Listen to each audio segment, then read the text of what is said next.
નમસ્કાર મોરબી. કહેવાય છે કે નારી તું નારાયણી, પરંતુ આજના સમયમાં નારી માત્ર પૂજનીય જ નથી, પરંતુ પ્રેરણાદાયી અને પથદર્શક પણ છે. મોરબી ન્યૂઝ આપણી માટે લઈને આવ્યું છે મહિલા દિવસ નિમિત્તે ખાસ એક કાર્યક્રમ કે જેમાં આપણે મોરબીની વિવિધ ક્ષેત્રની દીકરીઓ અને મહિલાઓને મળીશું અને જાણીશું તેમના જીવનની સફર, તેમની કહાની, કે તેમણે સ્ત્રી તરીકેની પોતાની નામના કેવી રીતે મેળવી, તેમની જ પાસેથી જાણીશું.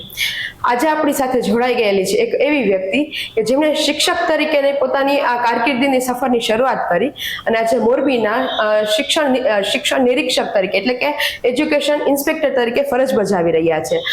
એમ કે નારી જ્યારે ભણે, શિક્ષણ મેળવે ત્યારે આખું ઘર શિક્ષિત થાય છે, પરંતુ એ જ નારી જ્યારે શિક્ષણના ધૂણા તરીકે ધૂણા ધખાવે એટલે કે પોતે જ બીજાને બાળકોને ભણાવવાના એમના માટે માર્ગદર્શક બને ત્યારે આખો સમાજ પરિવર્તિત થાય છે.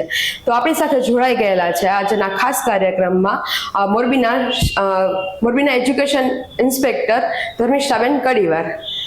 નમસ્તે મેડમ. નમસ્કાર. પહેલા મને જણાવો કે તમે અત્યારે અહીંયા પદ ઉપર છો, શિક્ષક તરીકેથી હવે એજ્યુકેશન ઇન્સ્પેક્ટર બન્યા છો. તમે જ્યારે પાછળ જુઓ ત્યારે તમારું બાળપણ છે, તમારો અભ્યાસ છે, તમને કેવો યાદ આવે છે, શું યાદ આવે છે? ખરેખર મને મારા નાનપણની એક મોમેન્ટ યાદ કરું ને તો મારી 11મા ધોરણની શાળાની હું જ્યારે ભણતી હતી ત્યારે અમારા સ્કૂલની અંદર ઇન્સ્પેક્શન આવેલું અને આપણા જિલ્લા શિક્ષણાધિકારી કચેરીની ગાડી આવેલી. ગાડીમાંથી સર ઉતરેલા અને અમારા પ્રિન્સિપાલની ઓફિસમાં ગયા. ત્યારે અમે લોકો નાના હતા એટલે ખ્યાલ ના આવતો કે આ મોટા અધિકારી કોણ છે. ત્યારે એ જે ઇન્સ્પેક્શન કમ્પ્લીટ થઈ ગયું પછી જ્યારે સર જતા રહ્યા પછી મેં મારા પ્રિન્સિપાલને પૂછેલું કે સર આ મોટા જે સાહેબ આવ્યા હતા એ કોણ હતા? તો એમણે કીધું કે જિલ્લા શિક્ષણાધિકારી સાહેબ કહેવાય અને આખા જિલ્લાની જેટલી બી શિક્ષણની સંસ્થાઓ છે એનું મોનિટરિંગ કરતા હોય. ત્યારથી એક નક્કી કરેલું હતું કે આપણે ધીમે ધીમે ગમે તેમ કરી અને આ ઓફિસ સુધી પહોંચવું છે.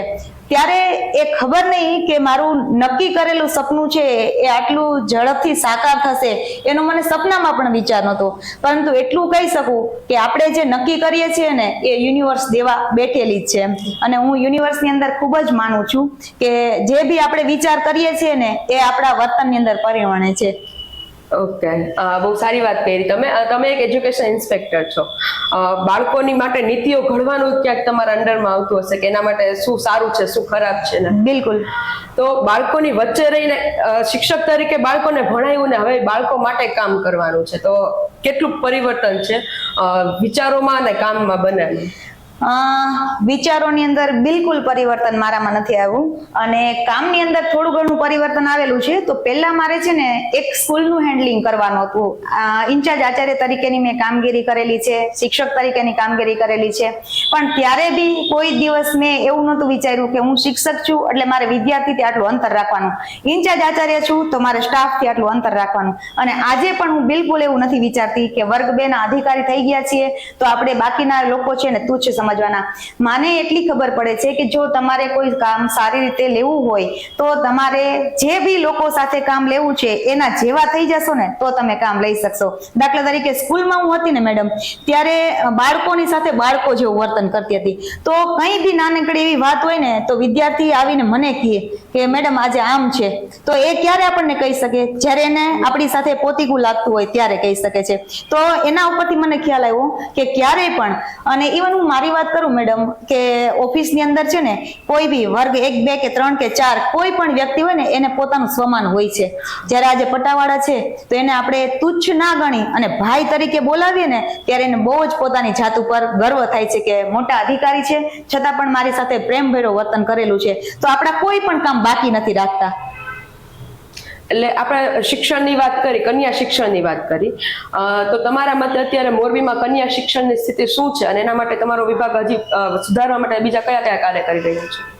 કન્યા શિક્ષણ એ મારા માટે સર્વશ્રેષ્ઠ કામગીરી વાળો વિષય થઈ ગયો છે કે હું જ્યારે સર મારી મેડમ પહેલાની વાત કરું તમને કે જ્યારે મારું પોસ્ટિંગ થયું ને ઉચ્ચતર માધ્યમની સરકારી શાળાની અંદર ત્યારે હું જે ગામની અંદર ભણાવતી હતી ને ત્યાં માત્ર 5 કે 7 દીકરીઓ હતી 9મા ધોરણની અંદર. પછી ધીમે ધીમે અમે લોકોએ ગામમાં જ રહેવા ગયા હતા અને ઘરે ઘરે વાલીના સંપર્ક કરી અને વાલીઓને સમજાવ્યું કે તમે તમારી દીકરીઓને ભણાવો અને એના પગ ઉપર ઉભા રહી શકે. ભલે અત્યારે તમે એમ ઈચ્છો છો કે અમારે નોકરી નથી કરાવી, પરંતુ એ ભણેલી હશે, ક્યારેક એવી સિચ્યુએશન આવશે તો એ પોતાના પગ ઉપર ઊભી રહેશે. અને ત્યારે જો ભણતર નહીં હોય તો એ પછી કંઈ નહીં કરી શકે. આ જીવન તમારી દીકરી છે અંધારા કૂવામાં ધકેલાઈ જશે. તો આવી રીતે વાલીઓને ઘરે ઘરે જઈ અને અમે લોકોએ પ્રોત્સાહિત કરી અને વાલીઓને દીકરીઓને ભણાવવા માટે અમે ઇન્સ્પાયર કરેલા. અને પછી ધીમે ધીમે મારે સ્કૂલની અંદર દીકરીઓની સંખ્યા વધી ગઈ અને મેં એટલી બધી એની માટે કામગીરી કરેલી ને કે કાંઈ પણ નાનકડી વાત હોય ને તો પણ હું એમને સુધારવા માટે કે એના જીવનની અંદર ઉપયોગી થાય ને એના માટે ઘણા બધા પ્રયત્ન કરતી. પછી સિલાઈ કામથી માંડી અને ઘરના અંદર વાસણ ઉટકવાથી માંડીને બધી જ વસ્તુ હું એને શીખવતી.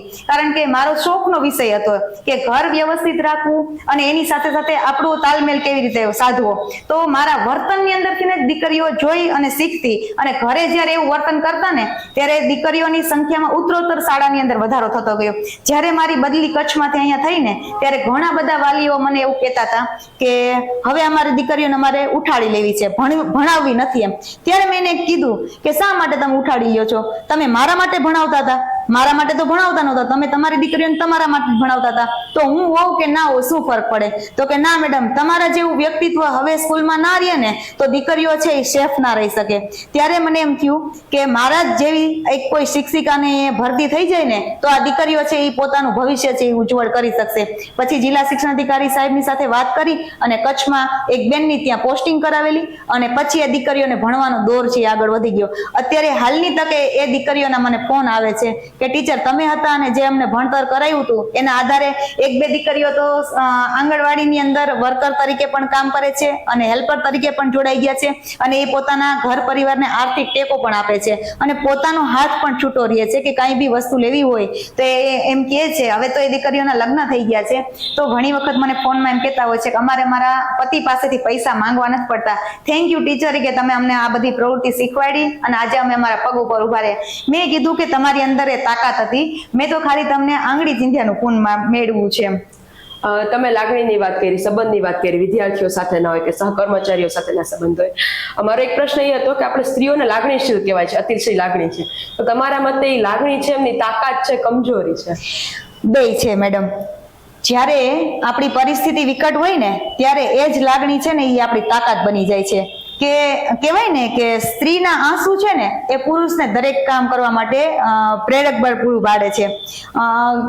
ઘણી વખત લાગણી અમુક જગ્યાએ આપણે દર્શાવવી જોઈએ અને અમુક જગ્યાએ છે ને આપણે છુપાવી રાખવી જોઈએ. કારણ કે આપણી લાગણીને જો સામેવાળો પાત્ર છે એ આપણી કુણી દુખતી નસ જો સમજી લે તો આપણે એ કામની અંદર આગળ નથી વધી શકતા. એટલે ઘણી વખત છે લાગણીને આપણે દાખલા તરીકે ઘરની જ વાત કરીએ તો કોઈ પણ બાળક છે એ ભણવા પ્રત્યે પ્રેરિત ના થતું હોય, દીકરો દીકરી ગમે તે હોય તે, ત્યારે માં એને એમ કહે ને કે બેટા હું તો નથી ભણી, તું ભણજે, તારા જીવનની અંદર આગળ આવશે. અને જો બે આંસુ સારે ને તો ખરેખર એ ભણવા પ્રત્યે બાળક પ્રેરિત થાય છે.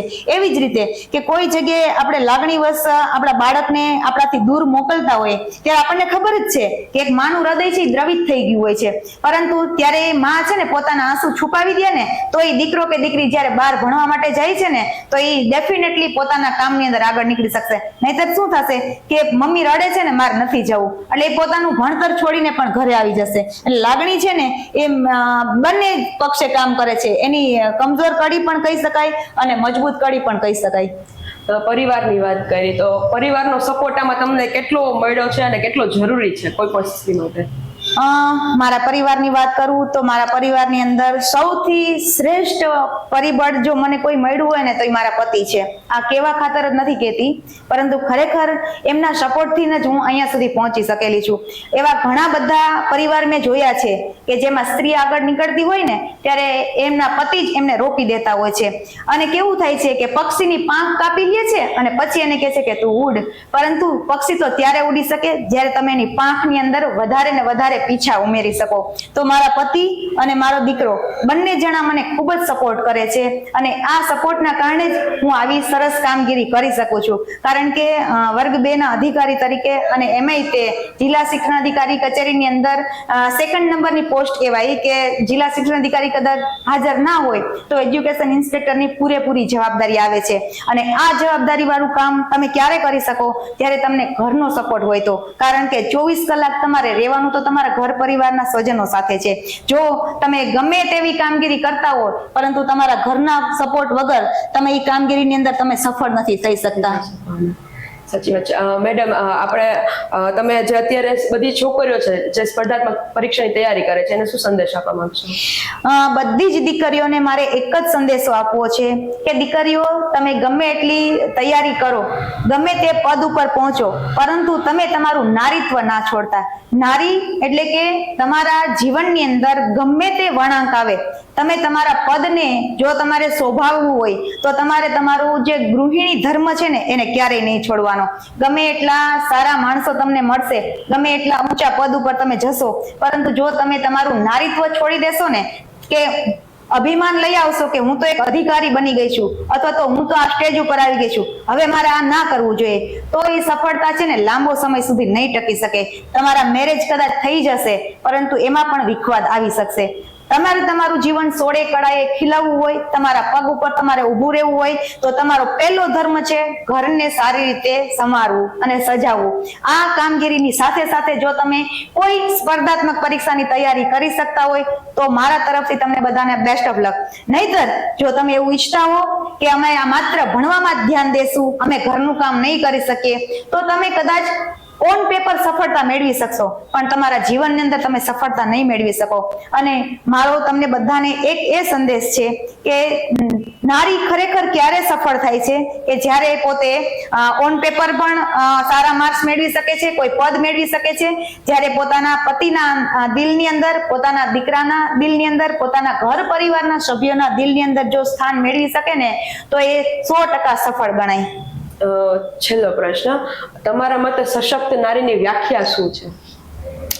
સશક્ત નારીની વ્યાખ્યા આમ મારા મતે જોવા જાય ને તો હું એક સશક્ત નારી છું અને મારું વર્તન છે ને એ જ મારા માટે મારી વ્યાખ્યા બની શકે છે કે જ્યારે ઘરનો પ્રસંગ હોય ત્યારે ગૃહિણી બનવું અને ઓફિસનો પ્રસંગ હોય અને જો કઠોર નિર્ણય લેવાનો હોય તો બધા જ સંબંધો એક બાજુ મૂકી અને સામેવાળા અને આપણા હિતમાં જે નિર્ણય લેવાતો હોય, જો એ કામગીરી તમે સુપેરે નિભાવી શકો ને તો એને સશક્ત નારી કહી શકે. થેન્ક યુ મેડમ, તમારી સાથે વાત કરીને ખૂબ મજા આવી, ઘણું જાણવા મળ્યું અને મોરબીની યુવતીઓને પણ ઘણું શીખવા મળશે, તમારી વાત સાંભળીને પ્રેરણા મળશે. તો આપણી સાથે હતા ધર્મિષ્ઠા મેડમ. તેમણે વાત કરી કે એક સ્ત્રી છે હાઈ વર્ક અને પર્સનલ લાઈફ બેલેન્સ કરીને પણ કેવી રીતે આગળ વધી શકે છે, એક સ્ત્રીત્વ કેવી રીતે જાવી શકે છે. તો આજ માટે બસ આટલું જ. હવે આગળના મણકામાં આપણે બીજી કોઈ નારી રત્ન સાથે વાત કરીશું અને એમની પાસેથી માહિતી મેળવશું. Thank you.